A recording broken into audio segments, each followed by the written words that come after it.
Good morning, everyone. Before we start, I'd like to ask all of you a question. Have you ever felt stuck? Felt like you wanted to do something, but you couldn't? Maybe you were given a task, yet you couldn't complete it. Well, what should we do? What's the solution? Let's talk about it. I'll give you all the simple answer.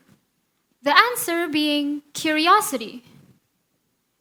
Curiosity itself is the desire to know or learn more. It's the want to figure something out.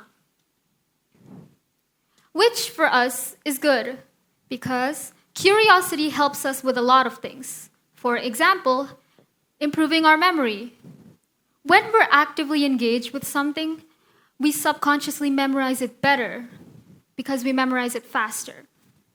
It also helps us with self-growth by driving us to explore new things or expand our knowledge and boundaries. But curiosity alone isn't enough. Just curiosity isn't going to give you all the benefits. There has to be an action that uses our curiosity as fuel. That action is reading. Reading doesn't have to involve physical books. It doesn't have to be about academics either. You could read fiction, personal essays, newspaper articles, or ebooks. Those are texts that, while aren't necessarily tied to academics, they still give us the same benefits. However, there is one lingering problem. Some people just don't like to read. And to be clear, that's completely fine. You don't have to love reading, and you don't have to make it your hobby. But let's face it, some things in life you just have to read to get it. It's not optional. So it's best to at least build a tolerance to it instead of completely hating it. Lucky for us, that's something that can easily be developed.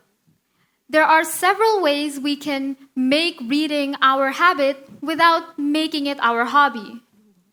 Just remember that you set the pace to your own journey, one step at a time.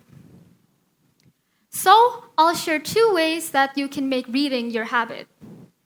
The first, start by reading things that interest you, the one that makes you curious and want to read.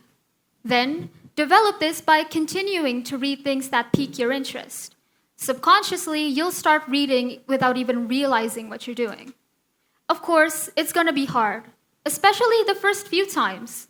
But that's okay, because resilience is the key. Second, surround yourself with people who can help you build the habit of reading. And I don't mean surround yourself with people who have their noses in books all the time, or surround yourself with people who only read for a living.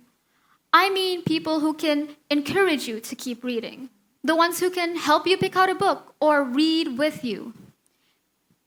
It's not about forcing yourself to like it. It's about maintaining the consistency that might lead you to like it on your own. Aside from this, there are many other benefits to reading, such as expanding our knowledge and understanding by actively absorbing the information, enriching our vocabulary by learning new words as we continue to read, improving our concentration by requiring us to actually focus, and it's even known to relieve stress for some people. With all these benefits in mind, reading should definitely be adapted to something in our daily lives. Not because reading for the sake of reading, but for your education, for your future, for you. By using curiosity as fuel to read, we make it easier for ourselves. By reading not because we're forced to, but because we want to. Knowledge is invaluable.